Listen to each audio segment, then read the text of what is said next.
whichever platform you listen to the Old Paratrooper podcast on, please can you go to the Old Paratrooper podcast YouTube channel and subscribe. Thank you very much. Hi, welcome to another edition of the Old Paratrooper podcast. And today I'm joined all the way from LA by Hollywood actor Bourke Floyd. How you doing, pal? Hey, what's good, Chris? Thanks for having me, man. Happy to be here. Yeah, I don't know about that introduction there. That's the bit on all these podcasts. I find that little bit, the introduction bit, absolutely kills me off. I'm like, but yeah. Chris, when we do self-tapes out here for our auditions, 90% of them you're recording at home. You're just recording it on your phone, your laptop, whatever. Some people have all sorts of stuff, right? But the gist is have it be lit, have them hear you, have a non-distracting background, record the thing, send it. It's the whole game. So they might have 5-6 pages. You might have a scene. You might have some meat on the bone in the scene, depending on what you're auditioning for, all of that. Man, not taking a victory lap over talent, but that portion of it, I'm very comfortable with now. Even the technology of it, it's so simple, I've got it down, right? The hardest part for me on a self-tape audition is separate of the material that they send you, you also have to slate. And you have to just look at the camera and be like, hi, I'm Bourke Floyd. I'm 6'3". I live in Los Angeles. And I'm like a one take wonder with the material, and I'm 15 takes saying my own name. Like who even, you're like, who even talks like, oh, I've literally done this before, bro. I'm for real, literally done this before on a slate. Oh, hello. I'm Bourke Floyd. I'm 6'3", and I live here in Los Angeles. I've done it just to be like, whatever, man. Like it's gotten to that point. So yeah, I'm with you. The intro is the hard part.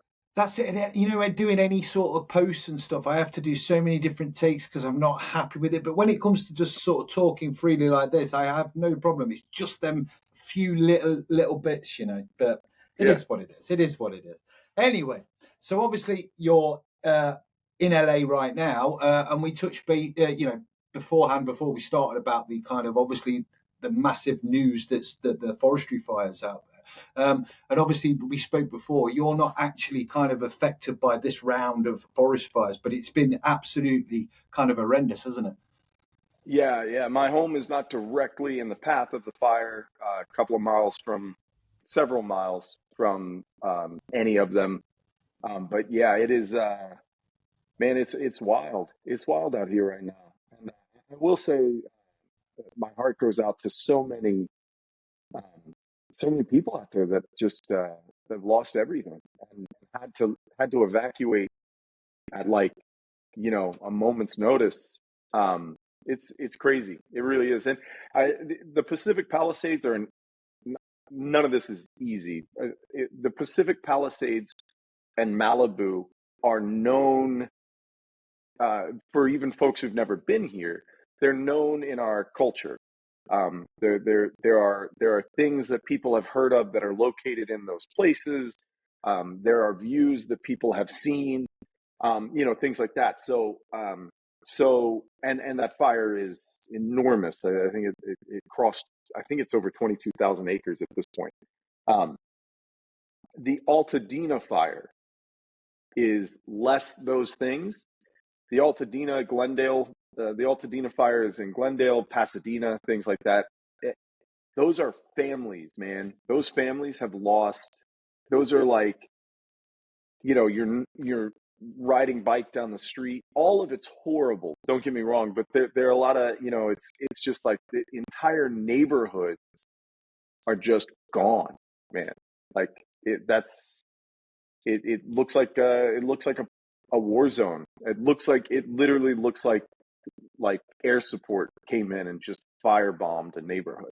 Absolutely. I've seen some of the before and after pictures, and it looks like post-apocalyptic. It's just you can't get your head around it. And I've been to Hollywood when I was traveling and backpacking around the world, and I've walked up some sort of portions of Sunset Boulevard have also been destroyed by the fire, and you're just like, wow, it's just hard to get your head around, isn't it? And yeah, and it's been said that it was probably waiting to happen, the right conditions, and sadly, this has happened, and it's just catastrophic, isn't it? Yeah, truly. Yeah, Truly, absolutely. even if you didn't lose, even if you were one of the lucky ones, who spend time or reside in those areas, but your home is still standing, it's one thing that brings us together is we're all we've got, we're all we need kind of thing, and the community of it, and it's wild for me not even living in that area in Altadena, in those communities. It's wild to have been through those areas now and to see it and to consider like how impactful that must beyond the reality of having lost your personal belongings in your home and the financial destruction of it all. I mean, just the whole fact of like that place the coffee shop that you go, or your kids' school being gone. I mean, that's some terribly traumatic, that's going to cause some real pain for some people, and continues to. So Yeah, it's super absolutely. unfortunate. Yeah, and again, my heart's, and prayers and thoughts and prayers go out to all the people affected by it. It's and obviously we talked about before. You've got amazing emergency services and first responders that are doing their best to sort of contain it to the best they can, and hopefully they're starting to get on top of it now. So Yeah, it's looking like they're winning the fight currently. They're gaining ground on it. So that's everything. okay. Well, what I like to do with all the podcasts, Burke, is start at the beginning, get a bit of a background about yourself, where you grew up. And what I want to talk to you is about your name, because it is a little bit unusual. I've not encountered it before. So that's probably a good place to start, and that'll probably lead on to your kind of childhood and everything else. So yeah, over to you. Yeah. So Burke, it's Irish, and my birth parents were Irish, and it is, no one would name their child Bourke on purpose, like the Swedish chef or whatever. Bourke, Bourke, Bourke. Um, but yeah, I have when I joined. So it's funny because I grew up in foster care, but in Virginia, Richmond, Virginia. But uh, it's funny because when I went to go join the union, Screen Actors Guild union, I was still in high school, and and I had no idea what I was doing. Man, I forced Gump my life entirely. Same. Like, yeah, just right place, right time, and the ability.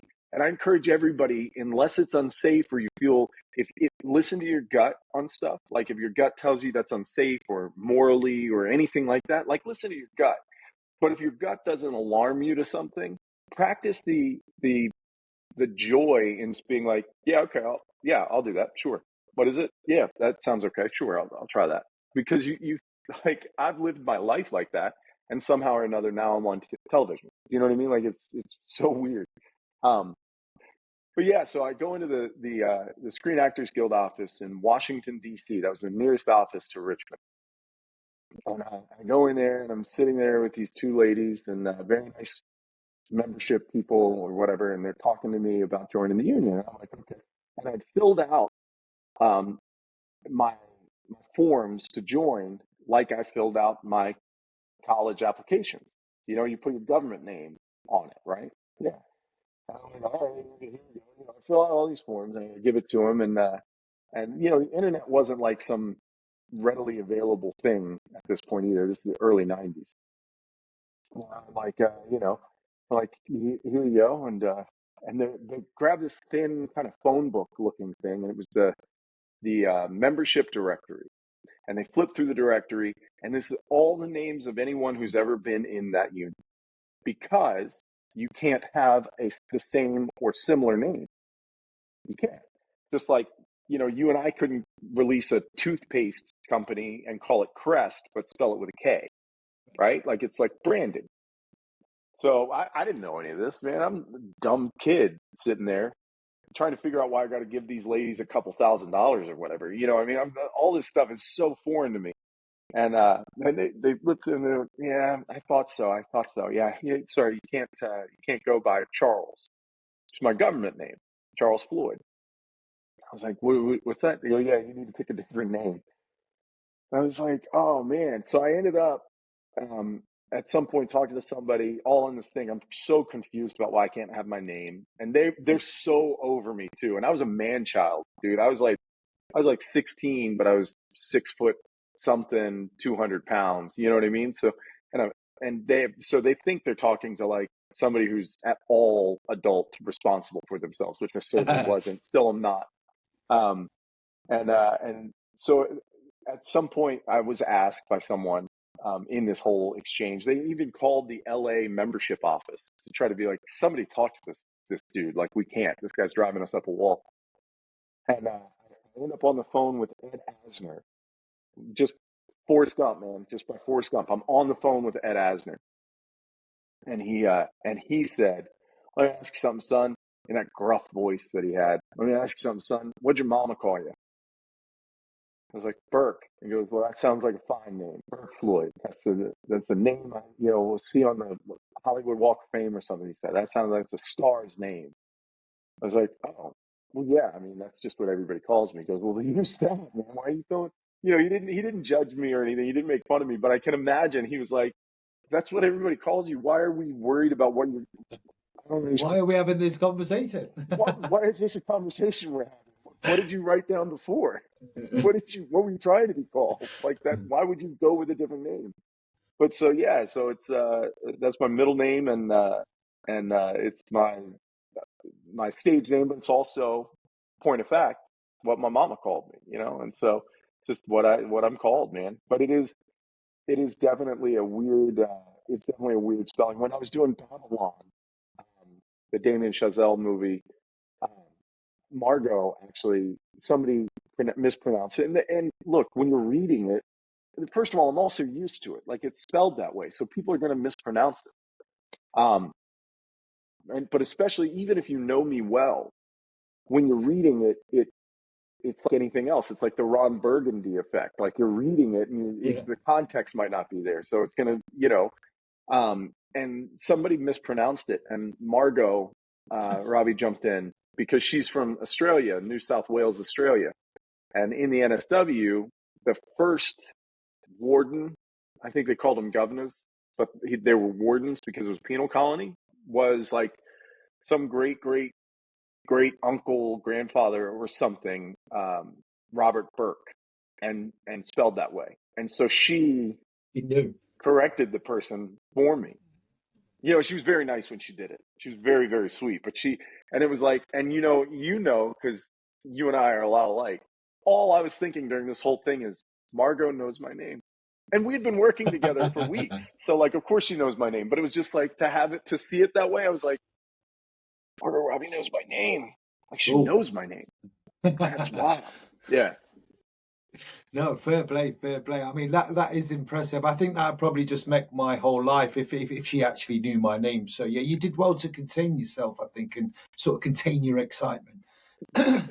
Bro, I mean, there was no poker face. It was everything I could do not to shoot off flares and be like, "Hey, come here. Ask her my name. Ask her my name. Ask. She knows it."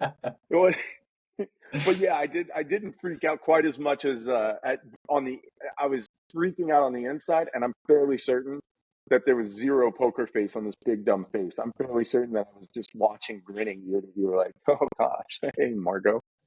Yeah, well, I get it. I get it. Obviously, you're surrounded by people like that, so the starstruck. For me, I'm not. My guests. I've had some guests on the likes of yourself, and I've had some comedians on and boxers and stuff. But the other night, I got a phone call from Sugar Shane Mosley, from LAX Airport, right? And I'm a massive boxing fan, as you can see. I did a bit of heavyweight boxing myself, and so I was literally on the phone like a kid on Christmas Eve. I was like, and I was literally all over the place. I had like a 5-minute conversation with him about potentially him coming on the podcast. I don't think it's going to happen now, but yeah, I was proper starstruck, and that doesn't happen to me that often, But yeah, but I mean, like, that's 100%.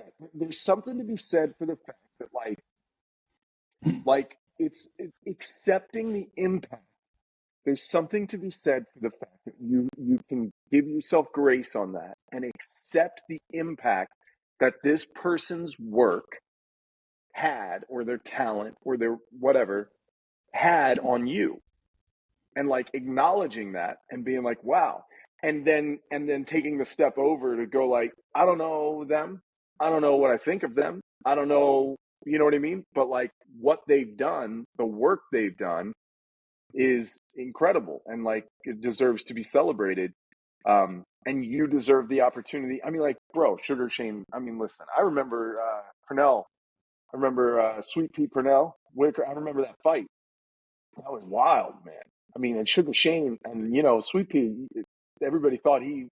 I mean, and he was a fantastic fighter. Yeah, When he got in there absolutely. with Sugar Shane Mosley, and you were like, oh, okay. Yeah. Like that was wild. Chris Eubank's a friend of mine, man. I love Chris Eubank, and No way. there's a guy there's a guy that gets in the mix, man. You know, and that's kind of the similar, like, you know, get out and get in, man. Come, you know, I'll meet you right in the middle. I'll meet you in the middle of the ring if you make it there. Yeah, no, I grew up watching Chris Eubank and Nigel Benn fights, and obviously Joe Kawasaki, Oh, Steve Collins, Roy Jones Jr., the likes yep. of. I grew up through the 90s watching them, and I'm in awe. You know, I've tried to attempt to get some of them on the podcast, but to no avail. So if you can have a quick word with Chris Eubank and point him in my Yeah, I will. direction. I'll shoot. I for real. After we're done, I'll shoot him a text.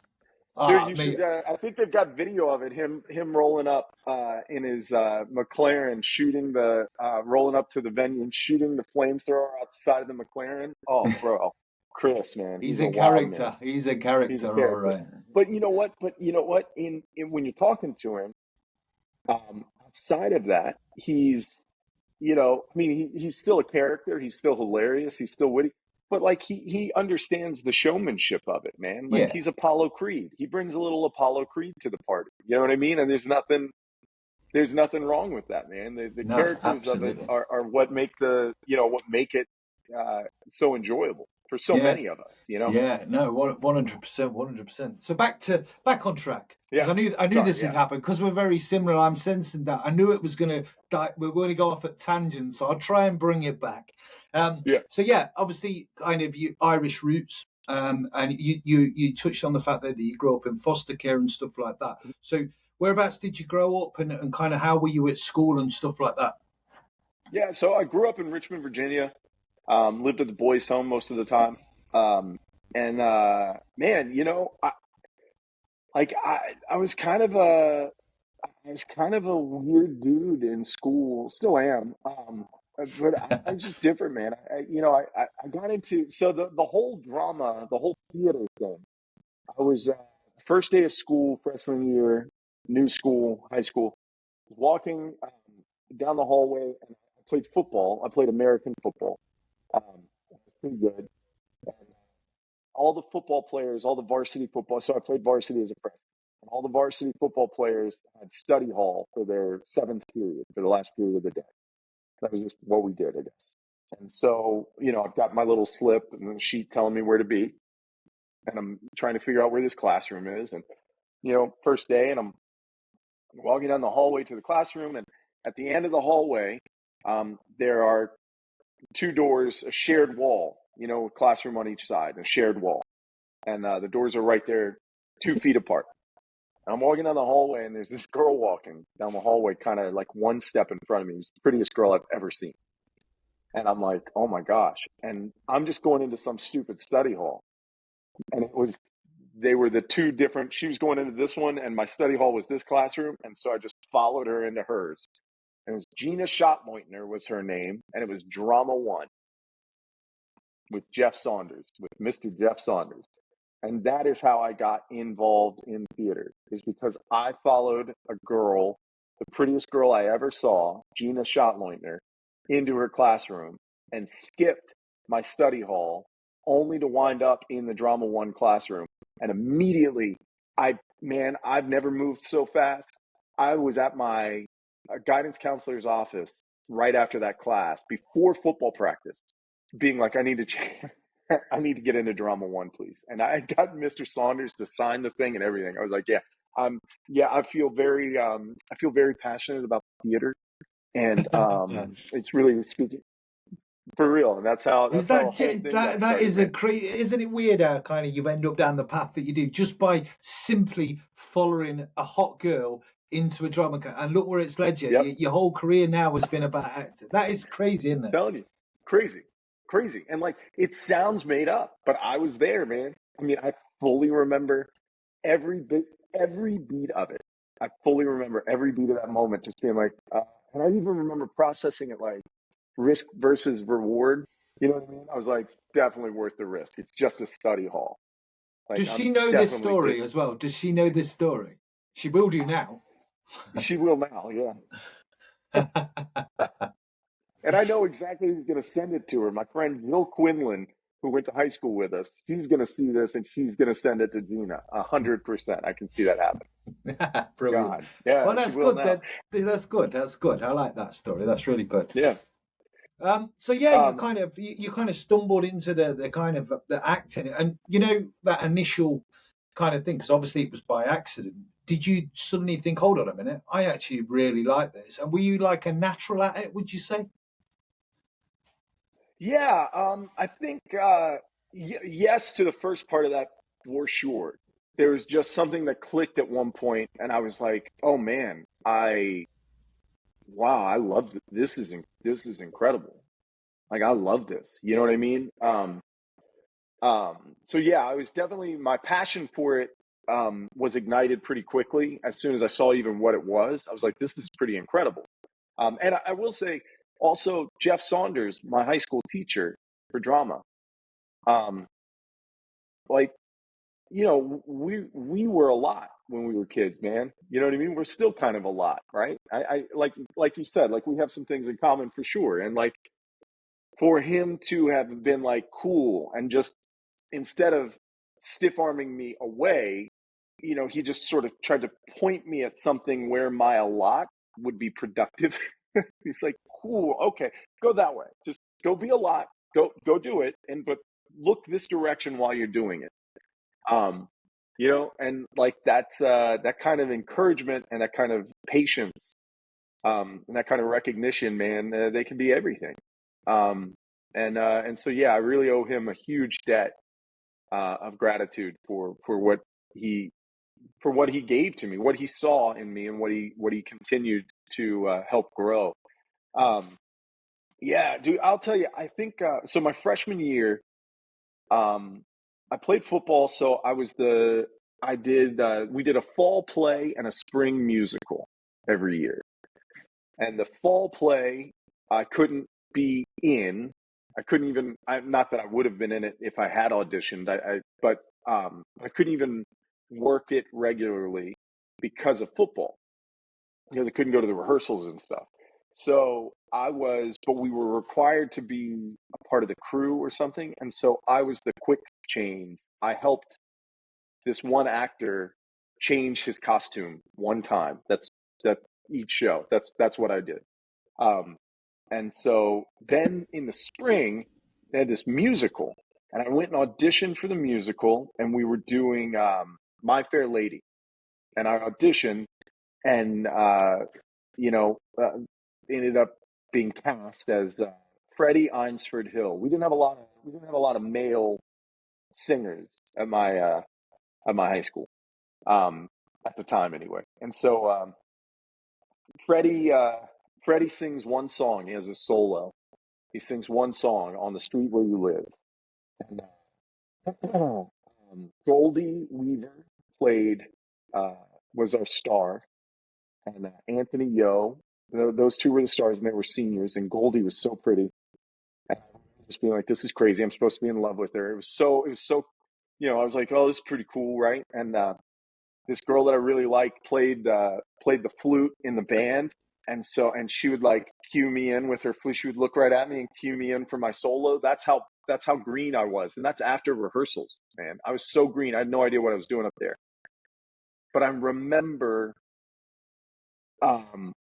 one of the shows might have been like I think it was. Oh, you know what it was? I think it was a preview that we did. We did like a preview for the school. The school came to the theater during class one time, and we did like 20 minutes of the show or 30 minutes of the show. That's right. That's what it was. And she cued me, and I came out. I was a freshman, but people kind of knew who I was because I was a pretty good football player, pretty good athlete. But like they had no idea. It was kind of a joke, like, "Oh, this football guy's in the musical." You know what I mean? Like kind of make fun of me, kind of thing.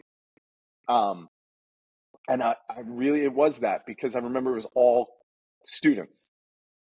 And I remember starting that, I have often walked down this street before. And I remember everybody going like, because they were ready to make fun, to joke and point, and they were like, what? And I'll never forget it.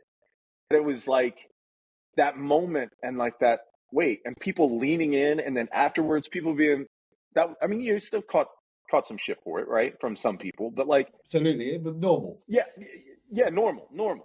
But like there were people that were like, yo, like, bro, that was pretty good, man. I was kind of surprised. That was crazy. And I remember being like, oh, that was that moment, not just people telling you it was good afterwards. Don't get me wrong, like that feels good, right? But staying present in that moment, to start singing, I'm so nervous to start singing and to have everybody lean in, like what, like, and enjoy it and come You on the can ride with me. see the cogs moving in their heads. Like, he shouldn't be singing like that. How's that Right. working? Yeah. And that, I was like, yo, this is so rad, man. Like, this is such a cool, I love doing this. This is really, because it was collaborative. The audience and you in live theater are in it together. Like, you have an agreement. You have an agreement, an unspoken contract with each other. Never having met them, you have an unspoken contract. I will know my lines and do my best right now, and you will sit quietly through most of it and applaud and all of that. But you will actually invest. You will agree to suspend your, disbelief of reality and accept what you see in front of you. And you will agree to get on the train and ride it to the station with me. And as long as I keep up my end of it, you'll keep up your end of it, and we're there. I tell people this all the time, man. People ask me all the time, and I love trying to help other actors that are coming into the game or have been in the game. I love trying, right? There's no magic path to follow. Everybody's is different, right? Everybody's process is different, even from like the performance side of things. Every there's so much different to it that it's impossible to just give a blanket to guide somebody, right? Because everybody's journey is individualized. But so I try to help when I can, and I always open with, I don't know all the answers, and it's always different. But like, the quick blanket thing that I give is this, and it works for everybody. So Chris, and I'm going to be for real with you, Chris, do you remember, did you have your parents when you were growing up? Okay, cool. Do you remember when you were like, 4 or 5 years old or something, and you would go and get a new pair of trainers, new pair of runners, right? Sneakers for the US audience, tennies. You would go and get a new pair of trainers, right? And you would go in, and they were on the wall, right? And like right, and they would be, yeah, which ones do you like, and they would guide you to them, but you would pick the one off the wall that you want, right? And you would give it to the person, and they'd go to the back, and they'd come back with them in your size. So you were attracted to the color and the look of that shoe, man. That you were like, that's my shoe. That's so. And then you would put them on your feet, and they, like, it looked like you hadn't taken the batteries out of them yet. Remember that? Like that, when somebody had their brand new tennis shoes, they show up at the court, and you're like, bro, come on, man. Or the pitch, and you're like, come on, man, take the batteries out of those things. Run a couple of laps, man. Work them in. But you had them. You're still in the store. You looked at your mom, and you said, these are my super fast shoes. You remember this experience of being like, these are my super fast shoes? Yeah. And your mom, and what did your mom say? Go try them out. Show me. Yeah. Go try them out. Show me. And then what did you do, Chris? You ran. You're in the store. You ran to the other side and turned around and ran back. And you were like, see? They are my super. Did you see that? Did you see? They're my super fast shoes. And what'd your mom say? Yeah. They are super fast shoes. Yeah, they're amazing. Because you believed it. She believed it with you for the fun of it. That's acting. Yeah. That's all it is. That's all it is. I'm going to tell you this thing that I'm going to tell you this thing that we all know somebody wrote for me, wearing these clothes that somebody picked for me on a camera. I'm gonna, but I'm gonna do my best to believe it while I present it to you in this moment, to make it real in the moment, the emotion of it real in the moment. And I need you to agree to meet me halfway, to lean in and give me that halfway. Yeah. And that lean in, that first time doing that thing with the school and seeing everybody kind of lean in, I was like, this is incredible, man. This is so rad. Because it's not me. They're not like, you get to step out of, you get to forget everything in the world in that moment when it's on, when you're in it. And that's pretty, that's pretty dope. And it's the gift that we can give back to people now, by the way. When you watched Sweet Pea and Sugar Shane fight, when you watched their bout, were you worried about a bill that wasn't paid, or Oh, no. you and You're I are, you're absorbed in even the a little moment, wouldn't you? right? That's the gift we get to give people, that sport gets to give people, that entertainment gets to give people, is an escape, man. And pulling, and a little bit pulling on the same oar, right? You get to give a group of people that don't know each other a moment to pull on the same oar, root for the same team, whatever, root for the hero of the movie. Like Yeah. it's a really truly incredible experience in a theater going and sporting event kind of thing. So Well, it must have had a profound effect on you, because obviously you said you were quite sporty, you were quite athletic, and obviously getting that buzz of coming out onto a football pitch. Now, like we always say back here in the UK, like your college football games and your high school football games probably attract the same amount of people that come to some of our bigger, soccer teams, football teams. So, yeah, they're yeah, huge crowds. So you would have got the buzz that you get coming out onto the American football field. And if you're saying that sort of leaning in that moment was like up there, then it must have been it had a massive, profound effect on you, and obviously it did, because that's what set out your career, didn't it?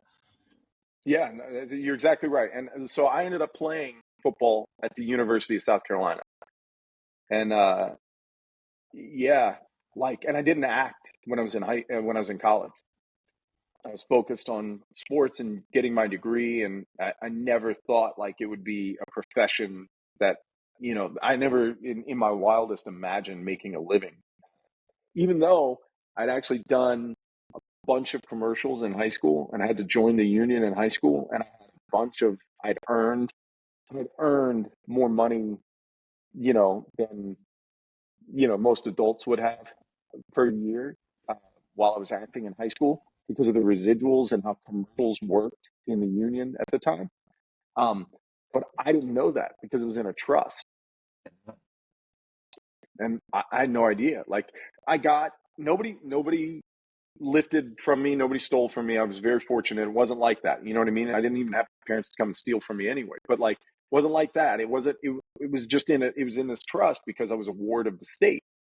So I got the $1,000 American that you get as what's called your day rate. You get paid on a commercial. You get paid a certain amount to be there to film the commercial. And then on union commercials, you get paid residual amounts for every time the commercial airs. Back then in the 90s, that was an exorbitant amount. That could be an exorbitant amount.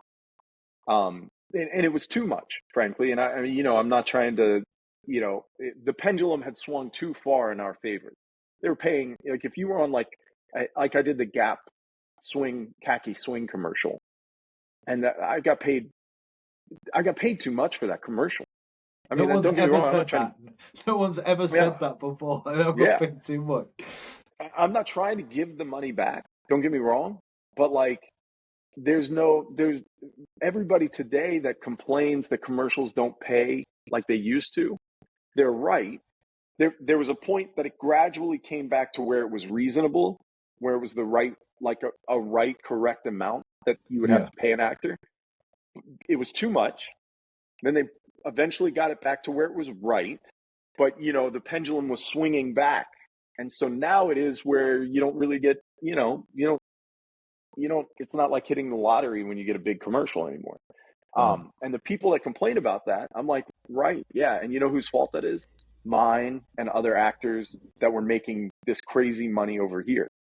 Because like, if you make crazy money and it's blatantly crazy money, like people are that's going to correct, and it's going to correct hard the wrong, against the other direction. It's almost like a bit of a golden era, isn't it? You had a golden era of obviously the commercial kind of thing that was paid super well, and then obviously 100%. that era kind of everything that's good comes to an end.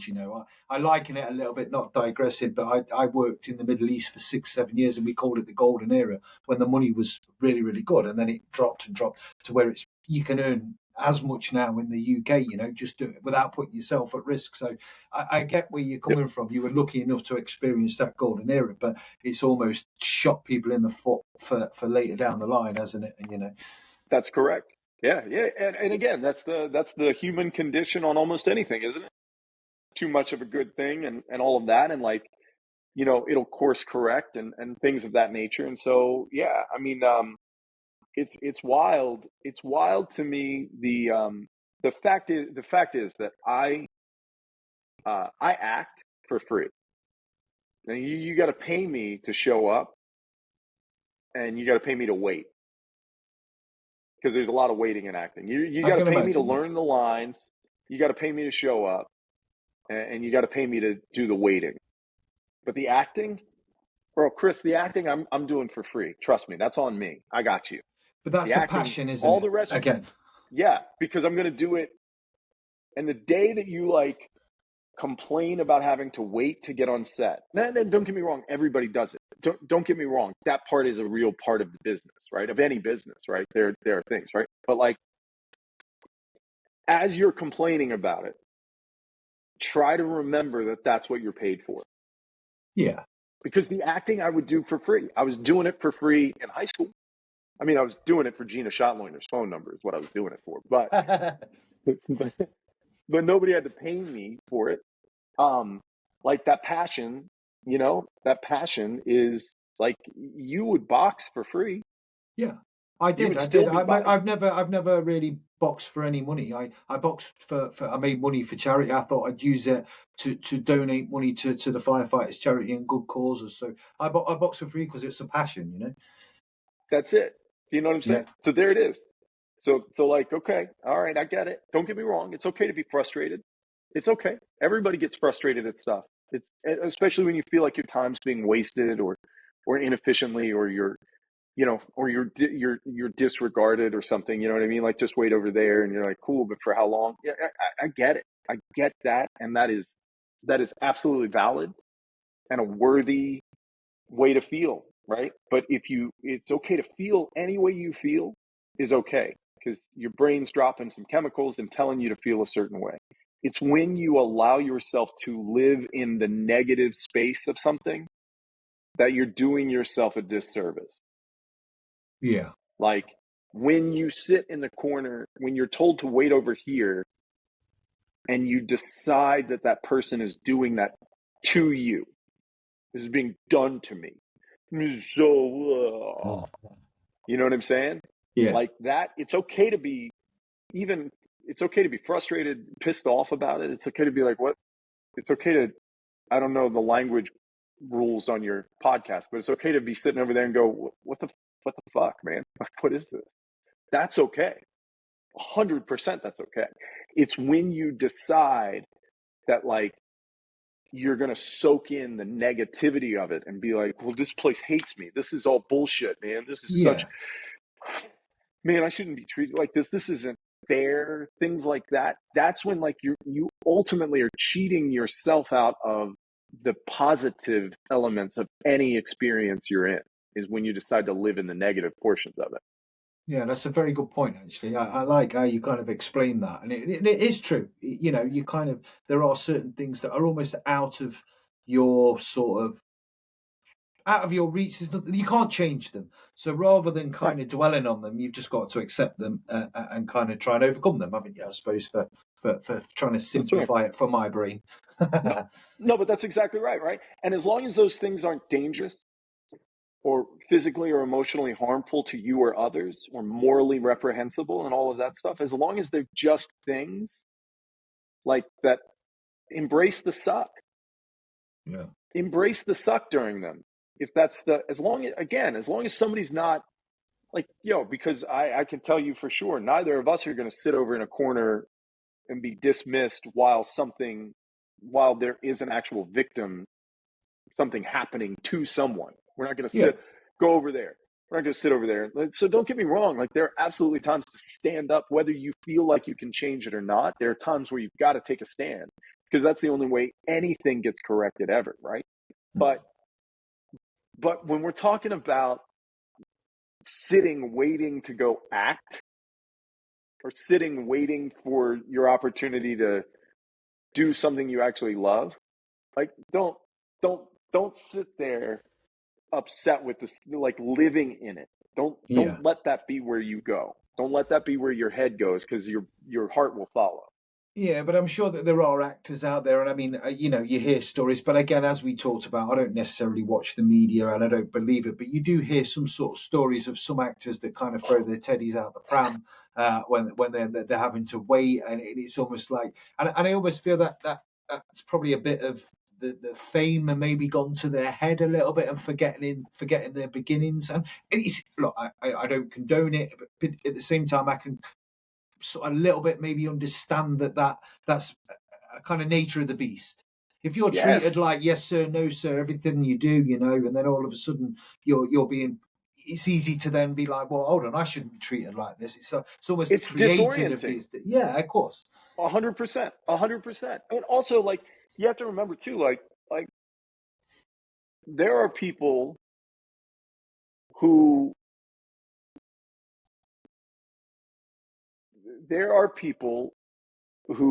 can't go to the bathroom in a restaurant without being followed and asked for an autograph.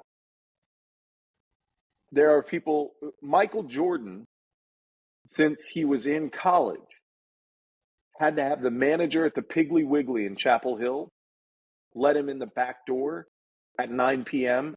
as he closed the front doors to grocery shop, because he couldn't get in. Because if he went to Piggly Wiggly in Chapel Hill when he was at UNC, if he went into the Piggly Wiggly while it was open, that would be the day. That would be his entire day.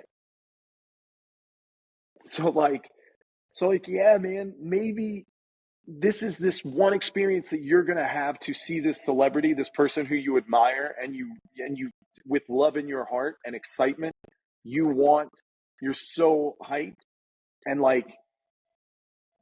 I want that for you. And I love that for you. And I want that experience for you to be everything you dreamt that experience would ever be. I want that for you. And they're like there's a company called Epic Cons. They run these conventions, these fan conventions. And this group of women are fans that started Epic Cons. They were fans first, and they had attended other conventions. And they now run these conventions for shows they are fans of, and allow and give the opportunities for fans just like them to come and engage and meet these actors, these talents that they love.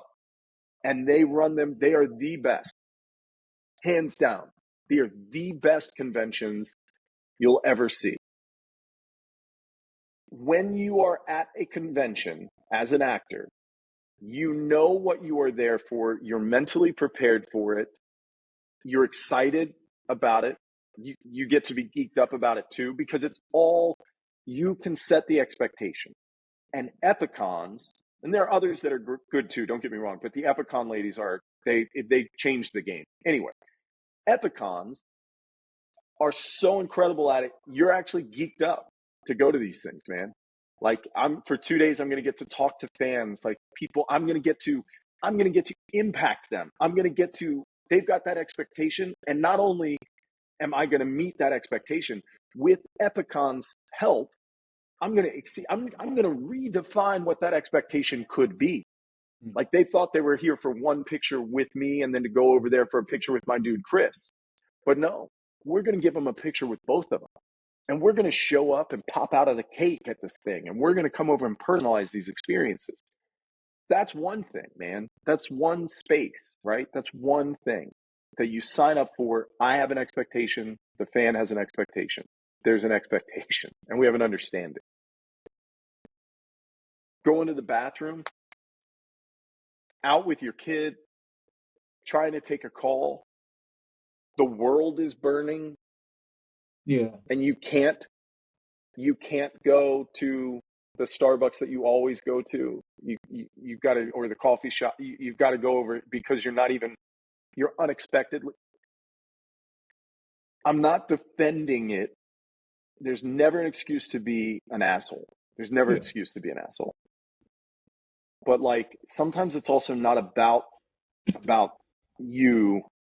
You know what I mean? It's got all interactions need to be about us. Yeah. You need to meet us. We need to meet in an agreeable space. And I celebrate how excited people get. I love it. But like, you know, the number of times that like, and I love it, you know, I mean, you know, whatever. I get to say like, hey, that's awesome. Can I get your name though?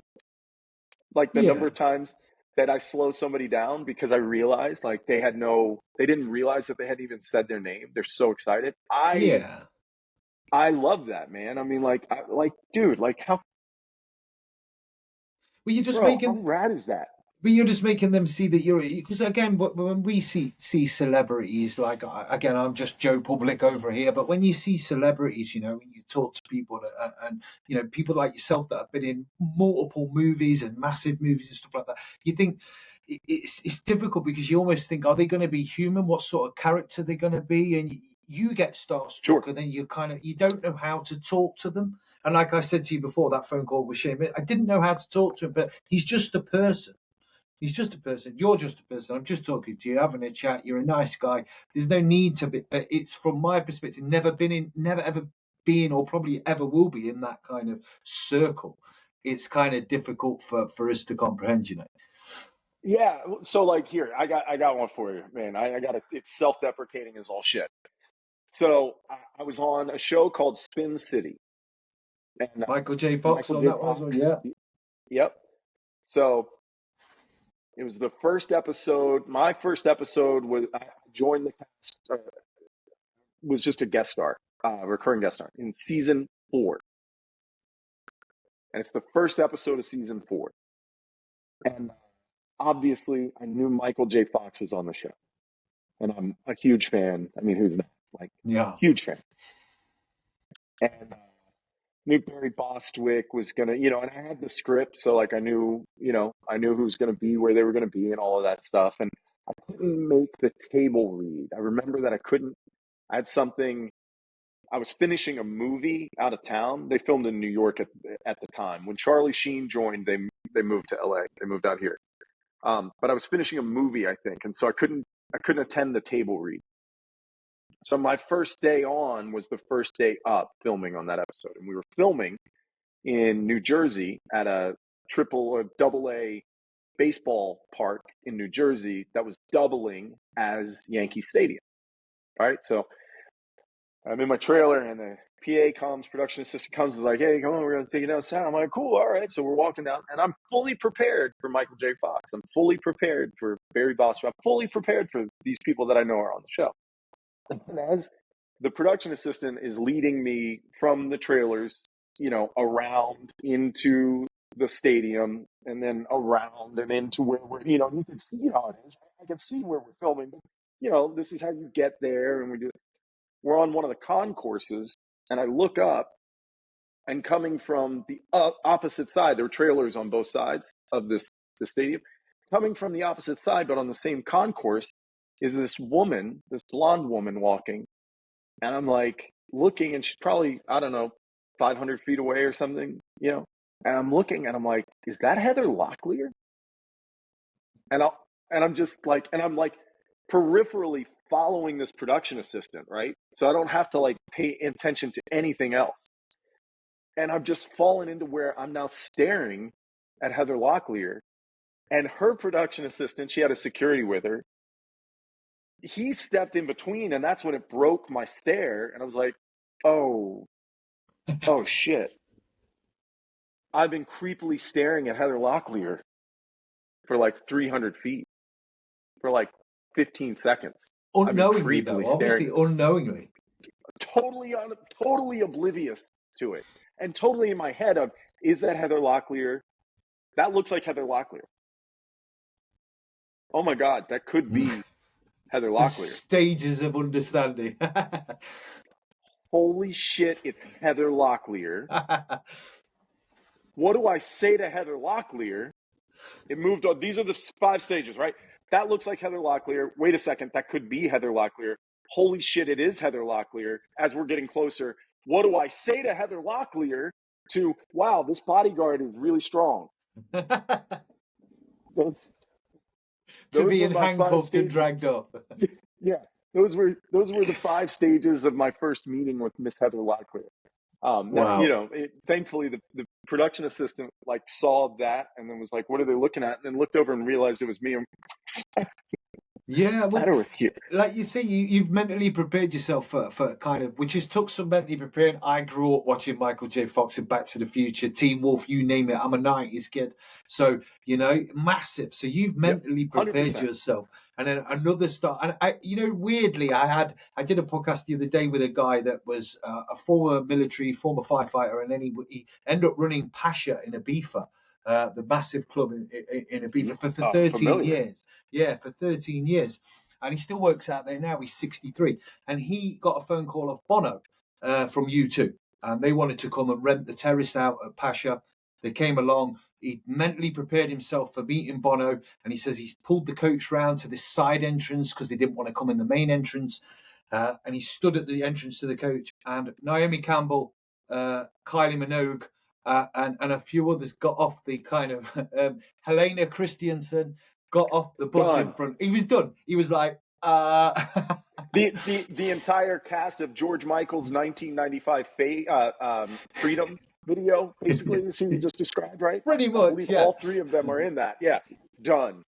Yeah, he was done. I'm He was out. like that. And he out. said he just stood there like stuttering and everything else because he mentally prepared himself to meet Bono. And then he said when he got Bono, he was absolutely fine, but he wasn't expecting these 3 massive or 2 supermodels and Kylie Minogue, So that's it, man. And you know what? That's the thing is like, that's where the best at anything eat, man. That's where they eat, is in the unexpected.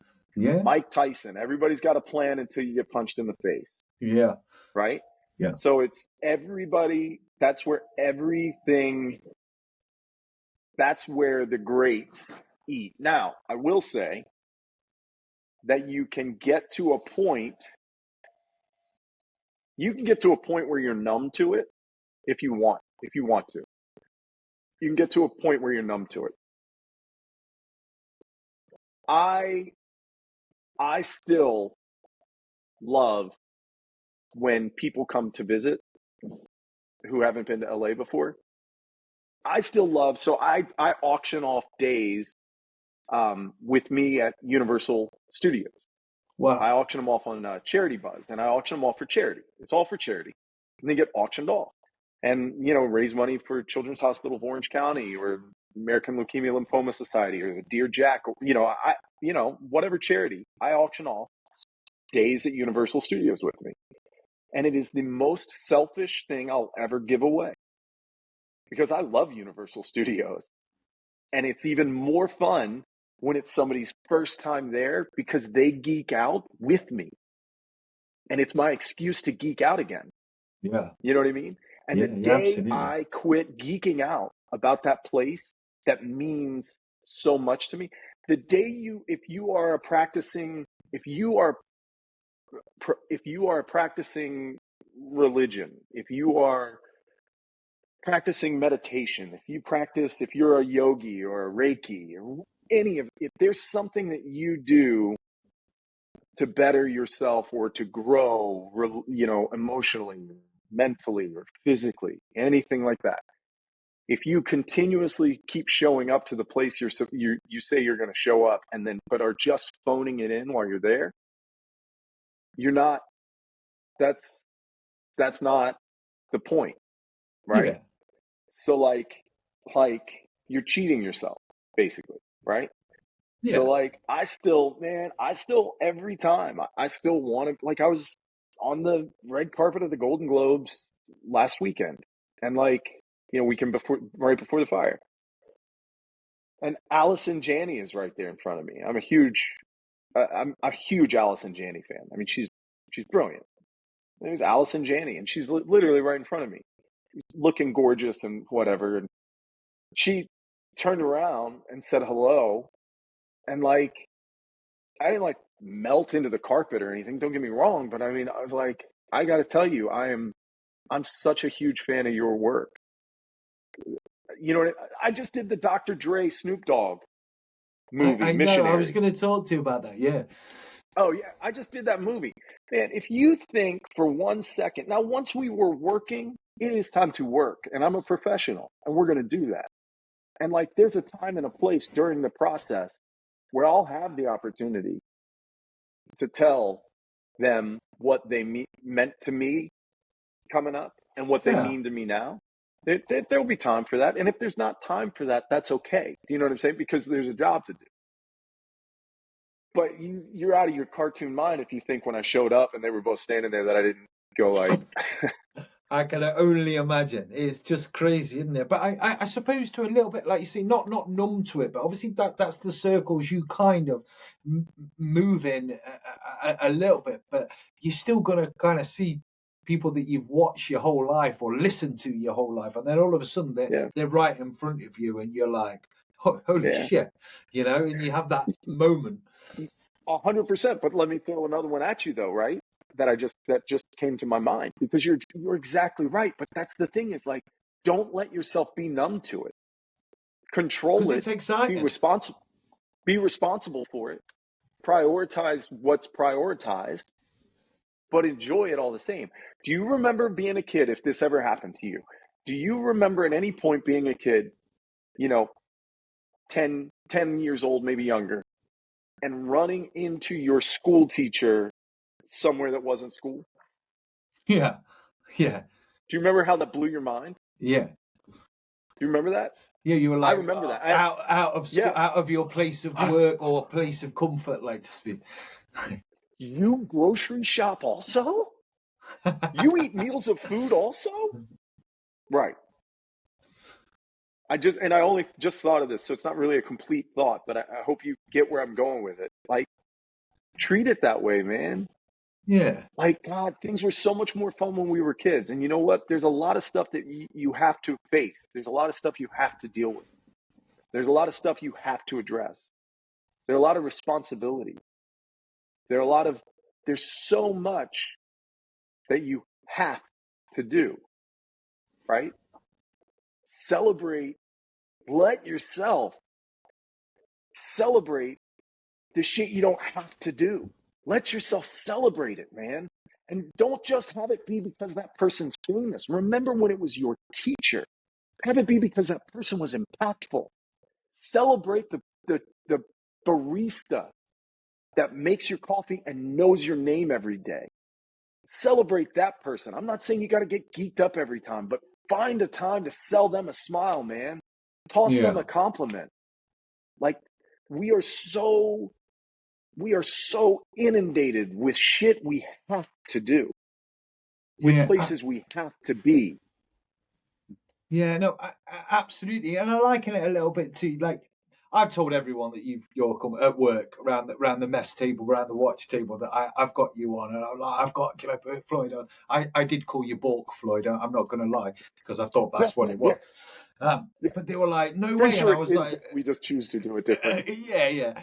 But I was like proper, like, made up that you'd making the time to come on. And I'm not a very big podcast at the minute. I'm hoping that will change in the future. I'm trying my best to push it. I always say I have goals to push the positive mental health, but I wouldn't be lying if I want to make it a success, financially and kind of popularity wise as well. That's why we do stuff.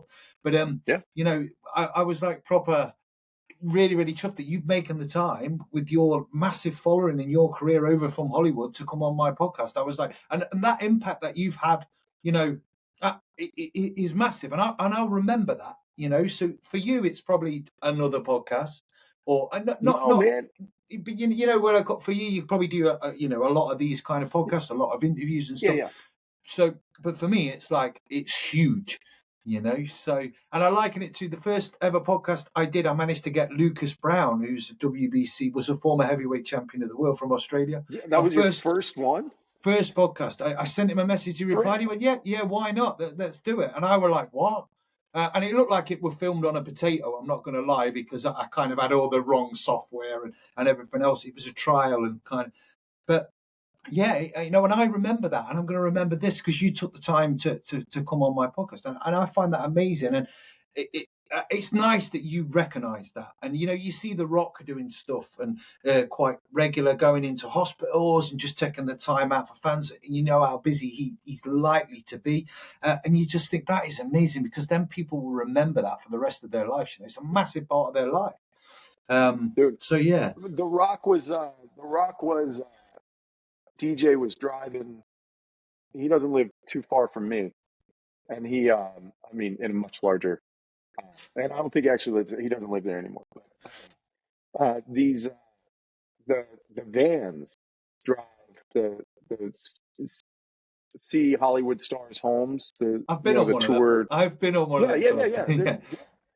Yeah. They're like open. They're open, right? And they I'm always dead dubious about them tours, though, because I'm like, yeah, this is Adam Sandler's house, and I'm like, really? Yeah. Yeah. I mean, listen, I will say this: for the most part, they at least the person at some point or another had lived at most of the time. They've got that part right. Sometimes I don't know, but they. I remember DJ one time. We were riding together, and we were going somewhere, and there was one of them, and he stopped and put the window down, and then got out and signed autographs. No. And it's just like, you're like, bro, I love you for this, man. Like, this is what life should be about. You know who's granted the most? We have, I don't know if they have it in the UK or not, but the Make-A-Wish Foundation, is that in the UK? Yeah. Okay, cool. Good. It should be. It's amazing, right? I love Make-A-Wish. You know who's granted the most, who has the Guinness record for the most wishes granted? John Cena. Really? Like, in the thousands, bro. In the thousands. Wow. In the thousands. Yes. Why are you asking? The answer is going to be yes. Let's go. When? Instead of asking me yes or no, just tell me when, and we're doing it. You know what I mean? Like, that kind of, like, I don't know. And look, there are things, but again, right? It also comes back to that expectation. And so if you don't, we're also still all human beings. So you need to honor the boundary or the space for that person. Yeah. Like, to the best of your ability. To the best of your ability. You know what I mean? But like, yeah, man, I mean, that's like, dude, man, I was in Zion I was actually in Canal, Utah, which is just outside of Zion National Park here. And we were filming a Hallmark movie there. And we were staying in Kanab, but filming in and around Zion. And there was this restaurant across the street from the hotel. Beautiful, beautiful part of our country, by the way. Unbelievable. I was in there sitting at the bar in the restaurant because I was by myself. You know what I mean? And so I'm just whatever. And some people come up and you sign some food, take some pictures or whatever, and it's awesome. I mean, what a gift! Like, that anybody would even want to talk to me at all. Like, it's so rad, and like, it was great. It was fantastic. And then this woman comes up to me and says, "I'm so sorry. You're Bourke Floyd, right?" I said, "Yeah." She pronounced it right. No kidding. I'm not making a joke. No way. She pronounced it right. Yeah. I was like, yeah. And she said, my daughter didn't want to. My daughter Erica didn't come. And I was like, I got, and I get it. So of course I said, well, I'm sorry. Hey Erica, how are you? I'm Bourke. Okay, when we were talking for a second, I got her. She came out of her shell. She was 16, I think, at the time, 15, 16. She has my headshot in her classroom on the wall because she goes to my high school, old high school in Richmond, Virginia, and Wow. she is a shoestring player. No way. And we're in Kanab, in Zion, in Utah, and it was just like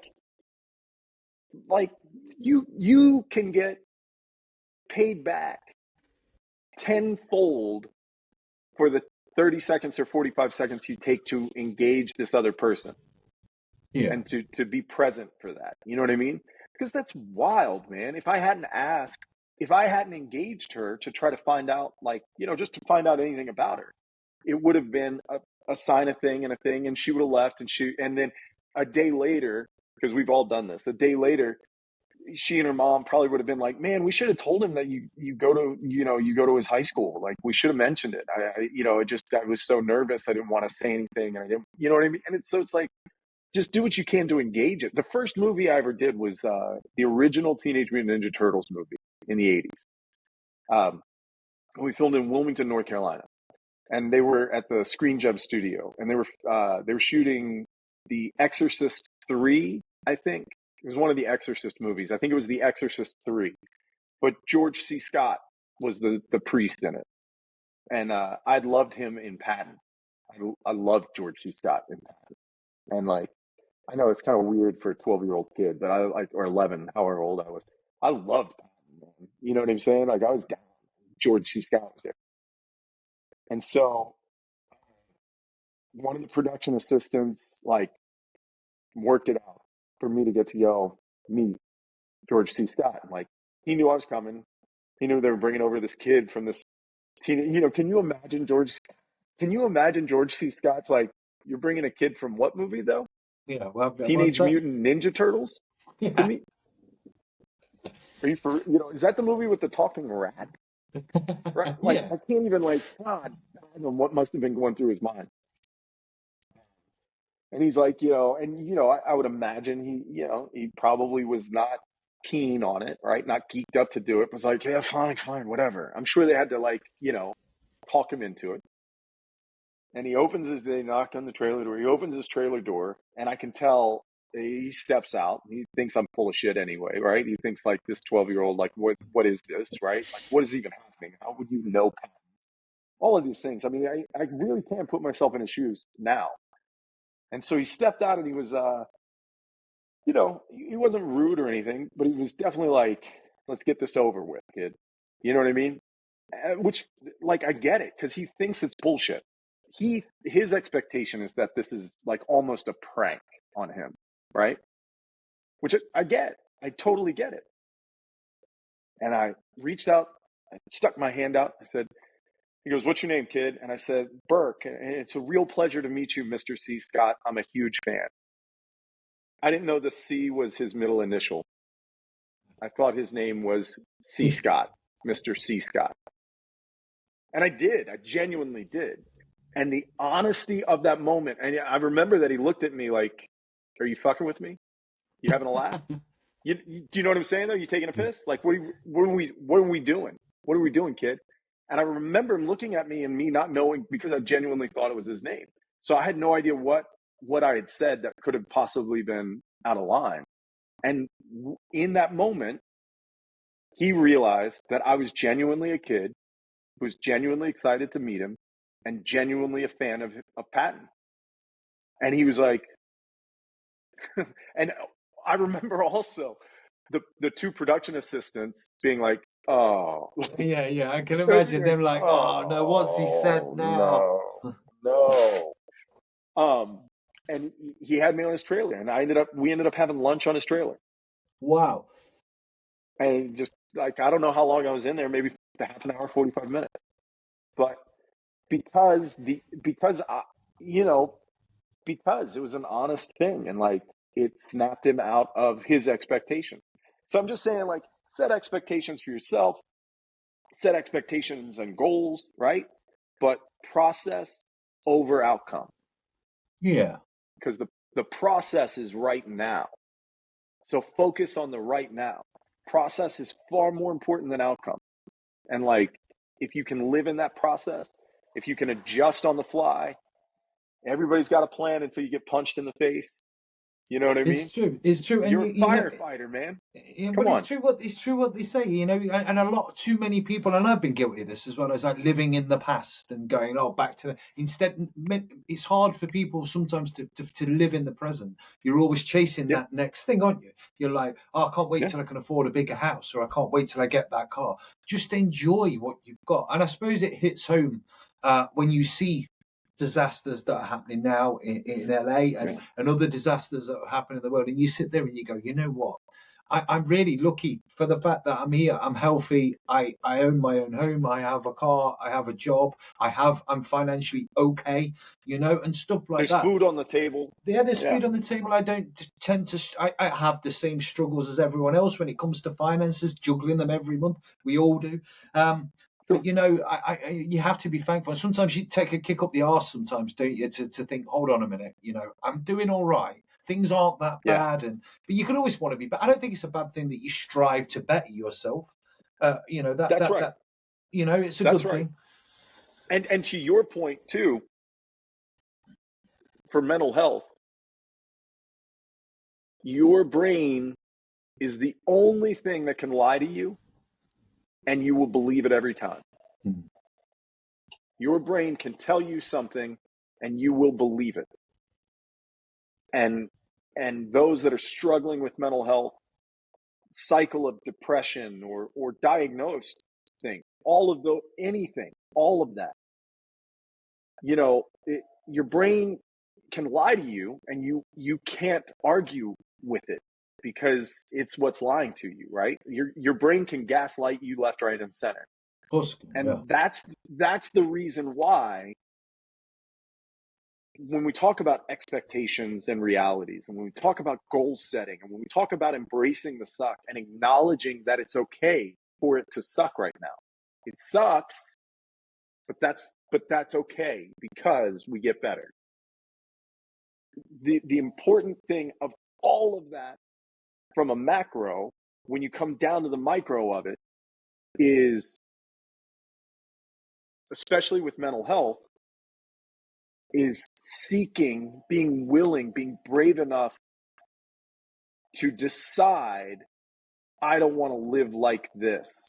I need somebody's help to figure out how to get from where I am living that I do not like to get to where I can get better from this. And I need some help with that.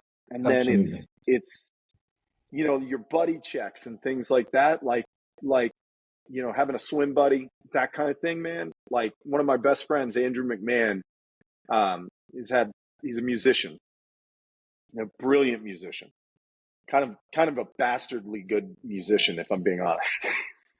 You know what I mean? He's just one of those where he's so good that you're like, Yeah. good, oh, just a little of it, just want a little, just put a little in my hand, Andrew.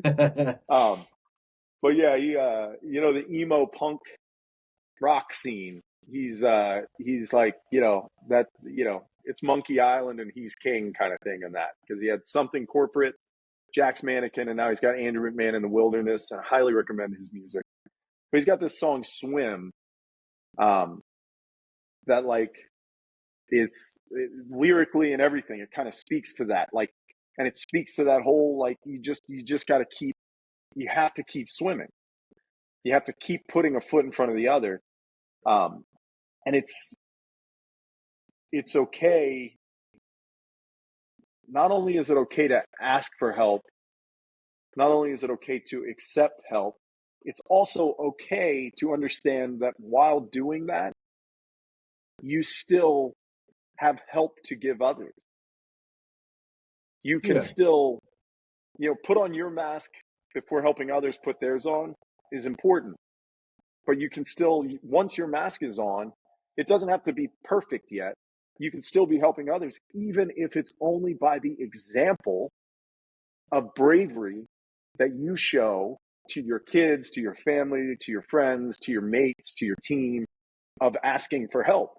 Just that example of, did Chris, just your example, bro. And I so appreciate you saying that you know, we're excited to. I was excited to get to chat with you, man. I was, and so like I so appreciate you saying that you were, but just to your, your firehouse. For them to see you excited about something excites it. It makes it okay for me to be excited about this thing. Yeah. It makes it okay for us to experience joy and embrace joy, because more often than not, we're going to be forced to embrace the suck. And if you Yeah. focus on process over outcome, that's the only way you see those wins on the way. Because the process is the only thing you can actually control. Like the foot in front of you, the only one you can control. And with mental health, that's like everything, man. Like deciding to get up even when you don't want to, but deciding, more importantly than that, deciding not to continue just living this way because it's deteriorating as well. It's eating at you, and mental health will do that, man. It'll slow burn you. But And it if is. you don't, I talk about it a lot. It's the first part of it is accepting that there's something wrong and that you need to seek help. And that's the thing. And having lost a lot of friends over the years through suicide and taking their own lives and stuff like that, because like there's always been a stigma around it. Like it's a sign of weakness. It's a kind of you can't talk out, especially if you're a male. It's almost like you can't, because it was for years it was a sign of weakness. And I feel like that stigma's slowly being broken. And we kind of moving away from that. And my logic in my brain was, if I can get people like yourself, that Hollywood actors, I can get boxers that I've had on, I've had comedians on, I've had SES, UK Special Forces veterans on, to talk and be open about their kind of mental health and how. And if people see that and go, well, it's okay for them to talk about it, so it's not such a negative thing to be open about your feelings and stuff. And I get as well, there are aspects that people probably get really sick and tired of people banging on about it, but I'm not going to apologize for it, because people are still taking their own lives. So while they are still doing that, there'll still be need to talk. And it's not just about, everyone needs to manage their mental health, same as you manage your physical health by going to the gym. You need to manage your mental health on a day-to-day basis, because it's very quick. It can take a plunge, and it may take one thing, may take a series of things, and it's just monitoring it and looking out for each other, quite rightly, like you said, That's it, man. That's it. So yeah. I appreciate you having me on, brother. Yeah, no worries. You know what? I've not touched on anything. I've got a series of notes here of stuff Let's I go. wanted Let's go. to ask. Let's I go. just Let's wanted to rapid ask you, fire 'em. obviously, kind of rapid fire. So, kind of, you're very well known for playing Brody in Dawson's Creek. Very, very quickly, how did that come about? Oh man, I actually auditioned for Dawson's Creek 13 times before I got on the show. No way. And I almost didn't go for the audition for Brady. I almost didn't go, because I was like, the one before that, it was season 5 when I joined the show, but I didn't audition for the pilot or the first season that I can remember. I think the first role that I ever auditioned for was a series regular that joined in the second season. And I didn't get it. And I've been called back. I've gone to network. I've tested all of these things and still not booked.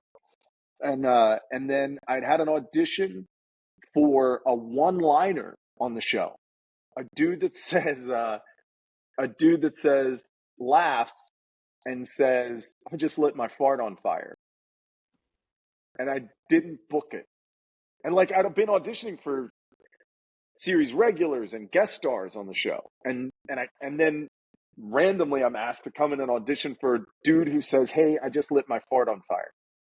And I didn't book. And I was like, what even? I mean, come on, this is bullshit. So then when they asked me to come in for Brady, I was like, there's no chance there's no chance. If I can't play guy who just lit his fart on fire, there's no chance they're going to book me in this role. I just shouldn't go. And I got talked into it, thankfully, thank God, right? And I got reminded who I was, the integrity that I have to go, right? Not to be that human being, not to live in that space. And so I went and I booked. And later I ended up finding out that the only reason why they even brought me in for, "Hey, I just lit my fart on fire, dude," is because they had a new showrunner on the show. Greg Berlanti had been working on the show, but he had been promoted and he was running things. And they wanted him to get to meet me once before bringing me in for larger roles like Brady. So that upon lesson learned, man, like casting is working their ass off for you. They are not gatekeepers keeping you out. Casting needs you. Not even because they're good people, which so many of them are, but it's not even about good people. That's their job, bro. Chris, their job is finding the actor that's best for the role. They need you to be that actor.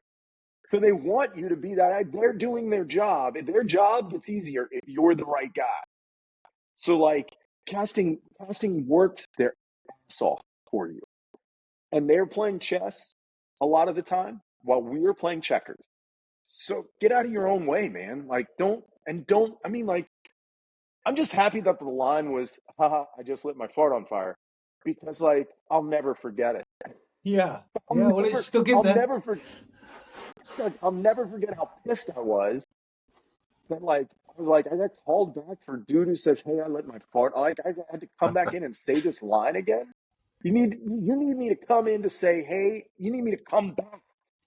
I came in once already to say it. You need me to come back to say, "I just lit my fart on fire again." Like, how many times does somebody have to say that for you guys to figure out whether it's the dude you want saying it or not? How did they get it wrong in the first place? How did they get it wrong? What did I do? Did you do it in that that Irish accent again? Is that what you did? Yeah, exactly. Did I do a Clinton impersonation? Like, what aren't you happy with? What didn't I give you already? Yeah, but they're working their ass off for you. Yeah. So yeah, that's the story of Dawson's. I loved being on that film in Wilmington, North Carolina. Love Wilmy Wood. Awesome stuff. But obviously, obviously, you've been in films like Minority Report with Tom Cruise. Tears of the Sun with is that Bruce Willis, is Navy SEAL? Is that Bruce right? Willis. Yeah, I've seen both Bruce of them Willis, films. Cole Hauser, Antoine Fuqua. Wow, and you've worked alongside people like Anthony Hopkins as well, and stuff like that. So again, we go back to that kind of, when you're on the film set with people like that. I mean, I don't know if like your roles, because I mean, sometimes you might have a role that probably doesn't sort of have a direct kind of link with a star like that, but for sure, and that does happen. All of those roles I work directly alongside Tony and Tom and Bruce. I'll say this: Anthony Hopkins, Tony. That's not a name drop. He was very particular about being called Tony. Like when he told you that he wanted to be called Tony, only when he told you. But once he told you, "Call me Tony," that he meant it. You know what I mean? Which was really cool. But he does these impersonations of like celebrities, famous historical figures. He's like a master at it. And I say that only because he can do all of these different, and I get it because you're like, yeah, well, I mean, the guy was great as Nixon. Like, of course he can impersonate people. Like, he's a great actor. But I'm saying, like, he impersonated me in front of everybody on set. Like, he impersonated me. Picked it up. And it was, yeah. And you're like, holy shit. Like, I'm just saying, he is, it goes without saying, right? He's widely recognized for his talent and everything, but I mean, he's a genius. He's a national treasure. Different level of brilliance. He's a national treasure back here in the UK. Yeah. Obviously, he's probably one of our greatest actors that we've kind of ever 100%. Produced over the years. Worldwide, by the way. Oh God, yeah, worldwide. I mean, there's not many people that are sort of in the acting world, or as people that don't know Sir Anthony Hopkins. He can also do the metal fork thing, where he saws through a metal fork. Have you ever seen that magic trick? Oh, where they bend the fork and he does this and it splits in half. Maybe he's a wizard. Maybe he's actually a wizard. I'm telling you, he can do it. He did it. I kept getting forks. I remember. What are the 80s? Never told this out loud. Never said this out loud, Chris. This might be a clip. I can see this possibly being a clip. Bro, one of the ADs had to come over to me and tell me that catering needed me to stop having Sir Anthony Hopkins do his fork trick. They were running. They were running out of forks. cutlery. I mean, every single time I'm like, do the fork trick. No, I'll get you more. You got to show them. Do the fork trick. What an annoying bastard I was. I bet it was like that. What, really? Again? Again? Brilliant. That's brilliant. God. So I'm crying. It really, and that AD, that conversation, I was like, am I getting fired for something? What did I do? And I've been working on the movie for like 3 weeks. It's like, you got to stop.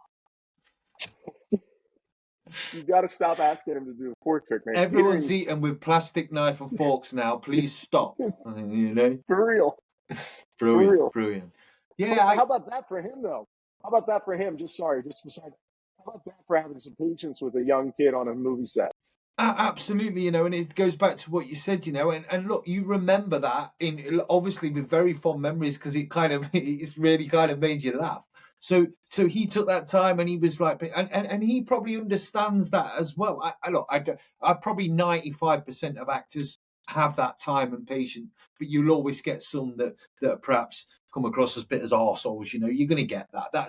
That's like human nature. You can't get on with everyone. People are different and stuff like that. But you remember that. So it goes back to what we were saying. He took that time, you know, and that impact. So obviously I've got here one that I really wanted to touch about because when growing up, I literally wanted to be a stuntman, right? So I have read, I don't know how true this is. You're actually a stuntman. You're a trained stuntman. Is that correct? That is, yeah. So, you know, a lot of in the States, they like to say gingers for us redheads. They like to say gingers. Moroccan Sunset. We're going to go with. Oh, that's brilliant. Yeah, that's a good one. That's someone on my watch. He's ginger, but he goes, no. It's Moroccan Sunset. So I'm stealing that. I use rose gold. I I prefer rose gold, but whatever. I've heard it both ways. No. Moroccan Sunset is lifting that for sure. And I'm a bigger than average guy.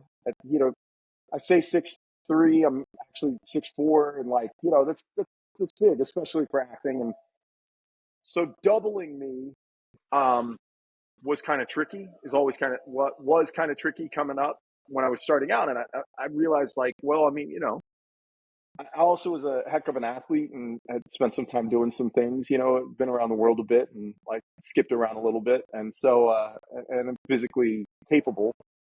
And so I was like, well, I've got the physical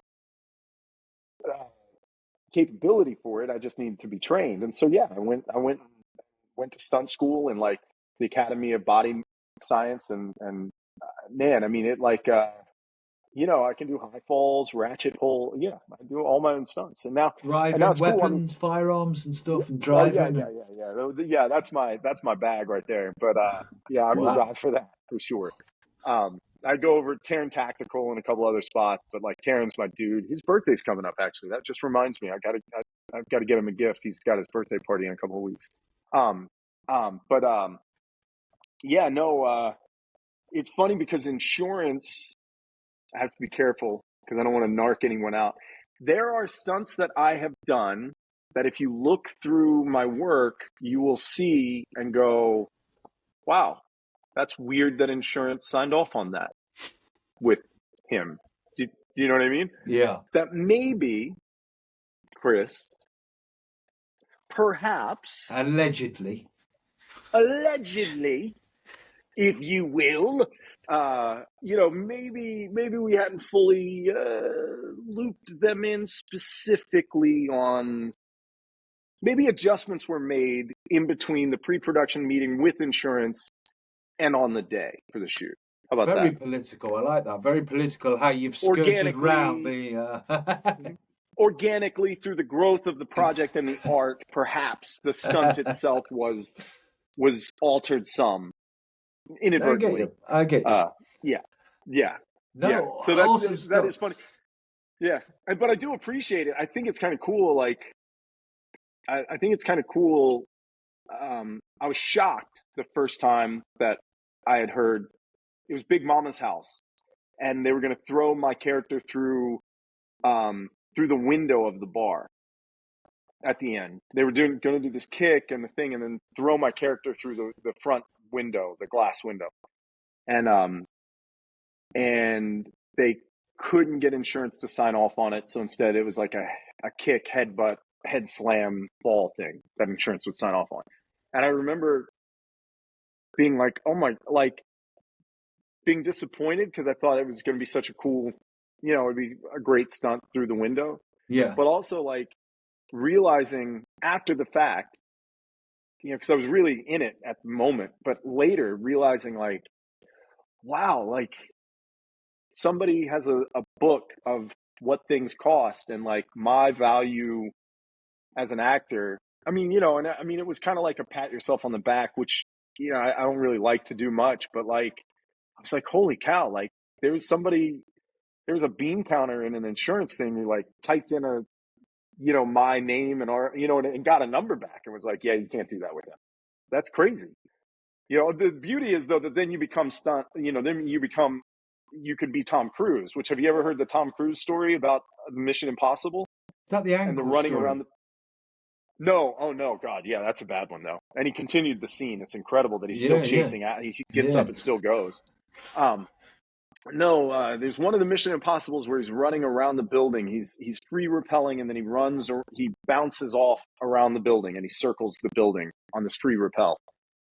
And Matt Damon tells this story a lot better than I do, but it's pretty crazy. And Matt Damon says, he said, because he says to Tom, like, how that stunt's incredible, man. Like, how do you get them to let you do that? How does that stunt even come to fruition? He goes, well, you sit there with your stunt coordinator and you envision the stunt. It's Tom talking, you envision the stunt and you build the stunt and you work out the physics of it and camera placement and then, how you'll shoot it as a practical stunt, not CGI. And, you lock down the location and then, you present it, and then when the stunt coordinator says, yeah, well, obviously we can't let you do that. Then you get another stunt coordinator and I have heard that one. I have heard that one, and he did. It's true though, isn't it? Because it's like he must be insured for millions, if not billions. Like we're talking a lot. Well, he writes that check. He's the one that eats part of that. Yeah, he eats part of that himself. Like he does. Like I know this for a fact. Like he goes, yeah, okay, I get it. Here's what I need you to do. You cover insurance. You cover these things, these parts that you would cover anyway. And everybody who loses money because of an injury to me, I'll pay their salaries. Wow. In the interim. I'll pick up the tab on that. Can we at least agree that you'll get the big chunk that you would have to get no matter what? You still cover the business loss of revenue, business insurance or whatever, right? And then I'll cover the people. Can we agree? And that's the deal, man. Well, if it works and he keeps producing films and stunts that he does, I mean, they're so good. Fair play, and I think that the element that people know that he gets to do that, he actually does them. That almost adds the authenticity to the movies. 100%. 100% it does. Jackie Chan, the same thing. 100%. Yeah, but he's got more broken bones than God knows what, hasn't he? Because of all of his stuff that he did. He broke them all in that one fall. Yeah, crazy stuff. But obviously, moving on. I'm conscious of the time. We're running into like an hour and a half. So, Station 19, obviously, it's about firefighters and stuff like that. You play part in that, and how was that? Did you kind of speak to many firefighters getting into the role of that to see kind of or? So Station 19 is a spinoff of Grey's Anatomy. Ran 7 seasons. My friend Jason Winston George was on the show. He was the character they took from Grey's Anatomy to create Station 19. Now he's back on Grey's. Great guy. Another friend of mine from Virginia, Boris Kojo, was on the show. I had a lot of friends that had worked on the show. You have technical advisors on those shows, and that's who you listen to. That's who you want to come in with some sort of knowledge base if you can, right? You want to have some basis of knowledge, but just like you would for your performance, you want to be, for your acting choices and things like that, you want to be pliable, because there are more than one way to skin a cat. Why you would skin a cat, I don't know. There's more than one way to do things, right? And so you want to work with the technical advisor who is telling everybody that's already been there, so that everybody's on the same page. So I didn't, but I'm great friends with a lot of firefighters and have been for a long time. And so it was fun to be on that. In fact, when I was in Cork, while I was on a break from the show, I'd gone to Cork, and there were firefighters out there on that little main stretch on Cork Island, right? Right there on the cobblestone area that they shut off at night.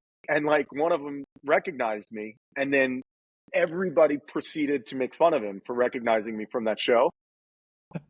And then I remember the one that was leading the charge making fun of him, I got him to FaceTime his wife, and I talked to his wife on FaceTime, and she was happy about it or whatever. So he stopped. Now he was defending his friend. He was like, "Oh man, I'm so glad you said so."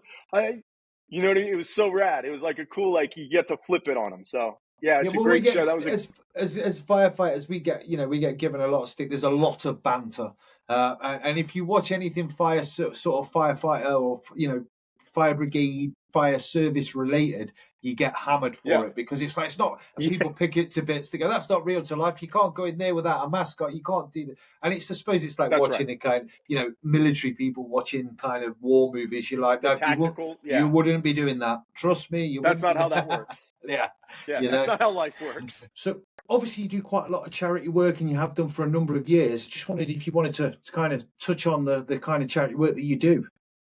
Thanks, man. Yeah, no, I'm so blessed that anytime I can be of any help or service, or help draw attention to charities and other organizations and groups that are trying to help those others that need it, I do. And so I'm really big with CHOC, Children's Hospital of Orange County.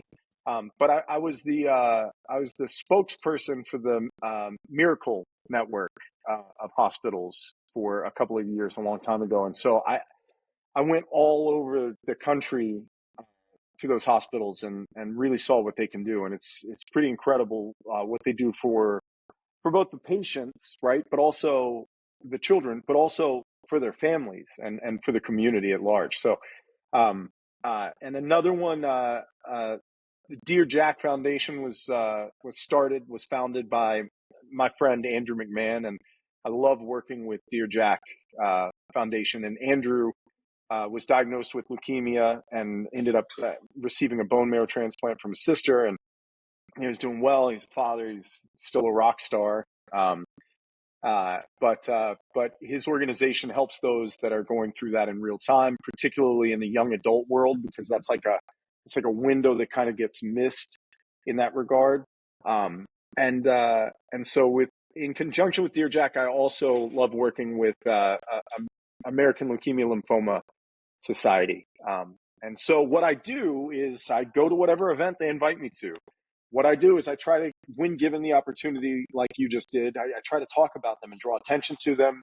And then I also will auction off, like I had said before, I'll auction off days at Universal with me, or we had The Locksmith. When The Locksmith came out, I auctioned off 2 tickets to our premiere with me and Ryan Philippe and Ving Rhames and all of that. So we it's just anything that I can do to raise some funds for it, but also to raise awareness and hopefully,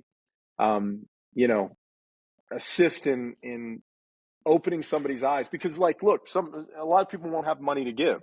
and that's okay, man. Like, you got to put your mask on first, like we already said. But your knowledge base of it, your awareness of it, can help grow people as a person too. You know what I mean? It can help you grow thinking about the fact that they're, like, learning the empathy of the fact that there are people that are going through or struggling or fighting or dealing with certain things, you know, can also open eyes to that experience. And so I try to help with that whenever I can. It's not always about giving money. It's if if you can give your time and you can share stuff, whether that be social media, whether you can take the time out to kind of go and help out. There are other ways other than obviously, like you just said, the giving money. And I think time, if you can give your time, especially with your kind of status and your platform that you have, that's kind of a way of kind of promoting it, probably larger than probably just giving a sum of money. Yeah, well, there's a guy that I know, Hugh Evans, started Global Citizen Project, and he was the United Nations Person of the Year. He's the youngest recipient to be named the United Nations Person of the Year, Citizen of the Year, or whatever, when he was like in his early 20s, because he figured out that governments can give more money and impact things faster with laws and with changes faster than any group of individuals can. Absolutely. And so yeah. so he has the Global Citizen Project. They do a festival in Central Park, and you can't buy tickets. You can only win them in a raffle, and you get entries into the raffle by watching this video, by signing this, by digitally signing this letter that we're going to send and submit Petition and to, stuff. Yeah. petitions, and then by writing, yes, you sign this petition, or you can write a letter to, or you can, and they've got all these things and they're all preset onto the website. So you just go, and for every one of those things you complete, you get another entry, and you can win your raffled tickets. You can, or whatever, you're drawn out of the hat tickets and go to these incredible concerts that they put on once a year. And like that kind of thing. And so you're exactly right, man. I mean, it's about energy and time and love and just the effort of it, and the thoughts of it. So yeah, it's cool. That's what I try to do. Awesome stuff. And I think you get to a period in your life, when you kind of, you do, and I've seen it once I was past 40, I started to think, it's nice now. I'm fairly kind of comfortable and settled with my fiance and stuff. And I just feel like I'm in a position now where I can do something to give a little bit back, and it's sort of that's what I like doing. I think people do reach that period, whichever period that is in your life, where you're able to give something back, and it's nice. Yeah, and some reach it earlier than others, like Hugh. Like I said, like the guy was like 19, 16 years old and was thinking of ways, I mean, so yeah, I completely agree. There comes a point where you realize that you can have more impact than maybe you thought you could. Absolutely. And finally, obviously, like with the charity stuff, amazing. Hats off to anyone that does anything for any form of charity or anything that's close to their heart. I think it's absolutely brilliant. So no, hats off to you there, pal. And finally, what have you got coming up? What are your projects that you can talk about that are kind of in the pipeline? Cryptically maybe. I'm pretty excited, actually. 2 weeks, give or take. I've got on the Lifetime Network, My Family's Killer Affairs is coming out. We filmed that in Atlanta, Georgia last year. Had a blast working on that. Jeff Hare, the director, is like, he's just a stud, man. He's a lot of fun to work with. I'd worked with the director of photography, Robert, on a pilot before, and he's super talented. And everything he shoots looks so good. Cabby Borders and Josie Willett and Bella. The cast were amazing to work with. For real, this was like just one of those where it was a blast to go to work every day in Atlanta. And so My Family's Killer Affairs comes out January 24th on the Lifetime Network. And then I've got coming up, I've got a guest star on SWAT, the CBS series SWAT. That'll be in this season. We've already shot it. That'll be, I think it's episode 12 of this season. So excited about that. I love that show. I mean, that show's fun. My son and Bear and I watch it. So it's like, it's rad to be on shows that you watch with your kids and and stuff like that. Like that's such a cool opportunity. And I actually have a guest star on the new season, which we don't have a premiere date for, of Criminal Minds, which is also CBS. And this is kind of a cool one. I shot my guest star, I shot out, it's the first episode of the season 18. And like, I don't know, maybe 2 weeks later, they added a scene to help build the story. I mean, that sometimes happens when you're in the edit afterwards. You look at it and you're like, you know what we need? We need this thing to set this thing up. And so a really good friend of mine, Josh Server, ended up also on that same episode. But like completely separate. He mentioned something about he was doing it, and I was like, oh, what? It was like 2 weeks after I'd already shot, and I was like, what episode are you shooting, man? Like, what are you doing? Because I think they're on episode 3 now. So what episode are you on, man? I'll come out and see you. He's like, oh, it's episode 1. I was like, no, it can't be episode 1, man. It's which you know what I mean? I was like, that's weird. I'm in episode 1. But it's so cool. Like what a small world LA, what a small world Hollywood can be. You know what I mean? To end up on a same episode with a really good. I mean, we've been friends for 20 years. Josh Server, he's an immensely talented actor. Really well known for his comedic work. He was on the Nickelodeon series All That, the original one, and in both Good Burgers, with Keenan and Kel, and I mean he's incredibly talented. But so it was like funny of all things for him to be on Criminal Minds too, and to be on the same episode was kind of cool. So so Criminal Minds, SWAT, and My Family's Killer Affairs on Lifetime. Awesome stuff. So Zach, got a lot coming up, and look. It's been an absolute pleasure chatting to you. I find it absolutely fascinating. And I think we touched on quite a lot of topics there. We were going off at tangents to that, but it was good. That's how I like the podcast to run. I like them. They're unscripted, and it's good. You get in a flow of conversation. I find it absolutely fascinating. I'm a big fan. And it's been an absolute pleasure. And I thank you again for taking the time to come on my podcast. I really, really appreciate it. Thanks for having me, Chris. Appreciate you, brother. Anytime.